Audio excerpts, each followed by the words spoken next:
아이폰이 흥행을 한다면 아직도 그런 매수 전략은 유효하다. 네, 이렇게 보여집니다.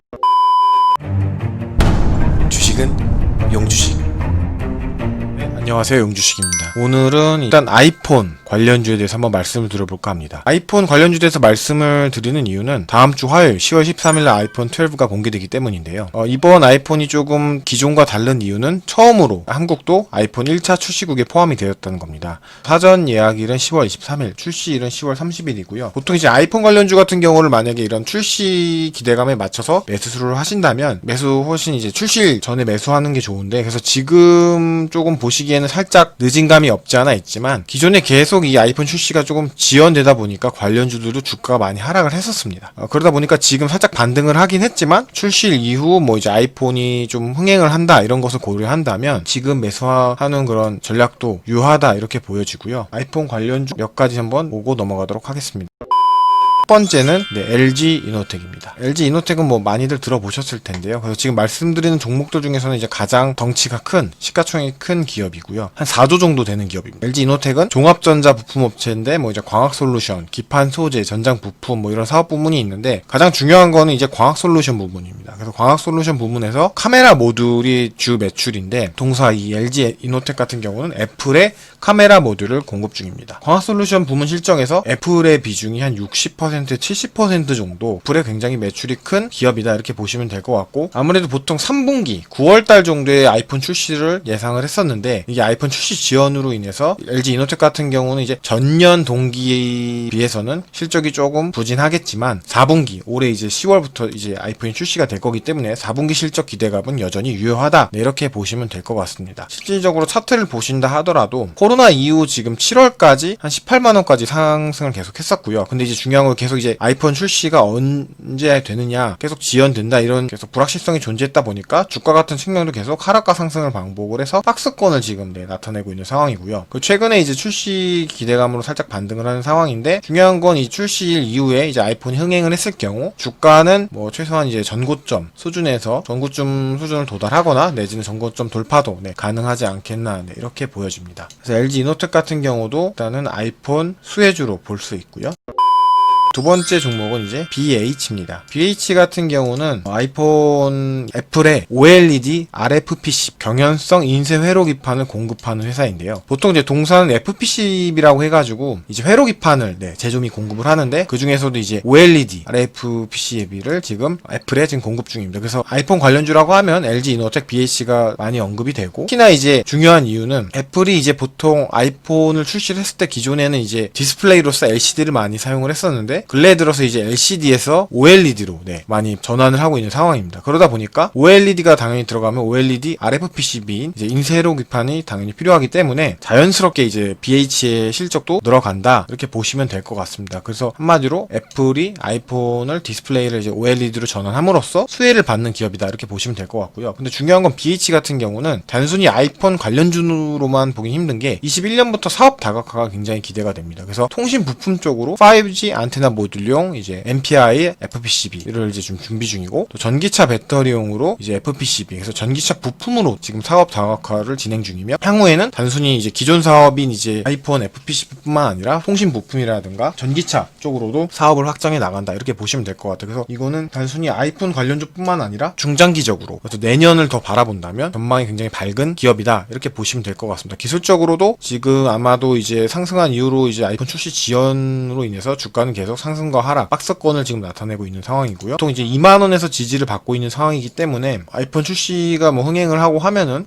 충분히 더 갈 수 있는 상황이고, 이게 주가가 좀 하락을 한다 하더라도 2만원 부근에서 저점 매수를 통해서 내년 21년을 바라본다면 좋은 매수 타이밍이 아닌가 이렇게 보여집니다. 그래서 이제 BH가 이렇게 두 번째 종목이었고요.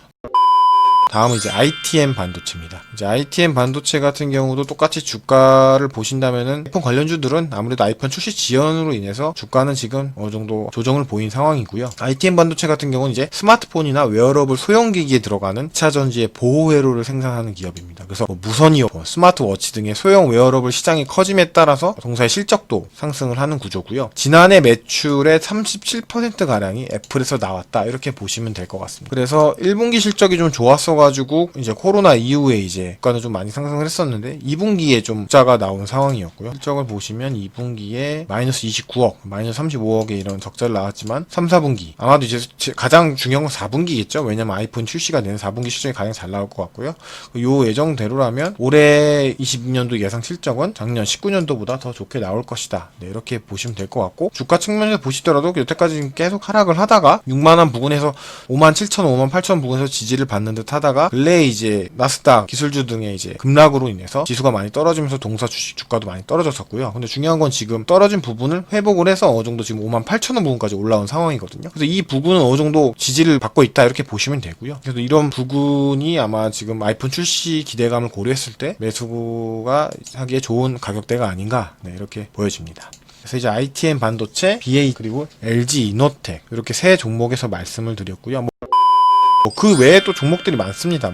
이제 슈피겐 코리아, 덕산 네오룩스, 이제 더구전자, 이런 것들이 많은데, 슈피겐 코리아 같은 거는 한번 살짝만 짚고 넘어가겠습니다. 슈피겐 코리아를 보시면, 공사 같은 경우는 주가가 그래도 많이 좀 흐름이 좋았어요. 아이폰 출시 지연의 영향도 있긴 했었지만은, 워낙 자회사 중에서 이제 슈피겐 뷰티라고 해가지고, 손세정제, 이런 식으로 해가지고, 실적이 잘 나온 부분도 있었고요. 그 다음에 동사 같은 경우는 본업은 휴대폰 액세서리입니다. 휴대폰 액세서리라든가 이제 보호 케이스, 이런 필름, 이런 것들을 주로 매출 로 하고 있기 때문에 실적도 굉장히 잘 나온 상황이었고요. 아마존닷컴이라는 이제 글로벌 유통 채널을 통해서 스마트폰 액세서리를 판매 사업을 영위하고 있고 이 브랜드로서는 이제 슈피겐이라는 휴대폰 액세서리 브랜드가 있다. 네, 이렇게 보시면 될 것 같고 실적은 작년에 한 영업이익 기준으로 441억 나왔는데 올해는 한 667억 정도 예상을 하고 있고요. 지금 올해 2분기 실적이 전년 동기 대비해서 굉장히 잘 나온 상황이고 3, 4분기 같은 경우도 이제 이번 출시에 관한 이제 액세서리라든가 뭐 케이스 필름들 매출이 이제 똑같이 발생하는 것을 고려한다면 네, 하반기 실적이 상반기 대비 좀 더 좋지 않겠나 이렇게 보여지고 또 자회사 같은 경우는 이제 지속적으로 미국에서 또 일단 실적이 좋은 상황이기 때문에 긍정적으로 좀 보여집니다. 그래서 슈피겐 코리아도 일단은 그 아이폰 관련주로서 관심 종목을 넣어보되 또 자회사의 호실적도 있다. 네, 이렇게 보시면 될 것 같습니다.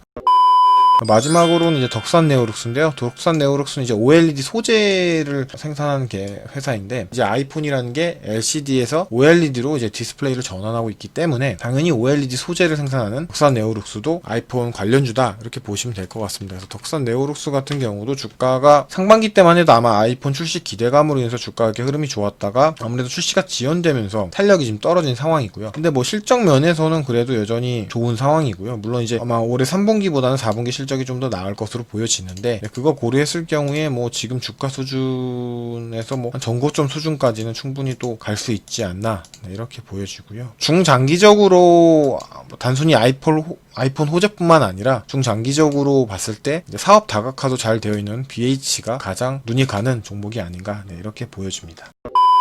네, 그래서 오늘은 이렇게 아이폰 관련주에서 5개 종목을 한번 살펴봤고요. 출시일이 화요일, 다음 주 화요일 13일이다 보니까 조금 분하기엔 늦은 감이 없지 않아 있지만 일단은 아이폰 출시 지연으로 해서 지금 현재까지 주가가 많이 떨어졌는데 그걸 회복하기에는 아직 이제 잠깐 반등을 한 거기 때문에 게다가 또 4분기에 이제 실질적으로 아이폰이 흥행을 한다면 아직도 그런 매수 전략은 유효하다. 네, 이렇게 보여집니다. 그래서 오늘은 일단 아이폰 관련주에서 일단 말씀을 드렸고요. 네, 다음에는 더 좋은 그런 종목과 컨텐츠를 갖고 찾아뵙도록 하겠습니다. 오늘 방송 시청해주셔서 감사합니다.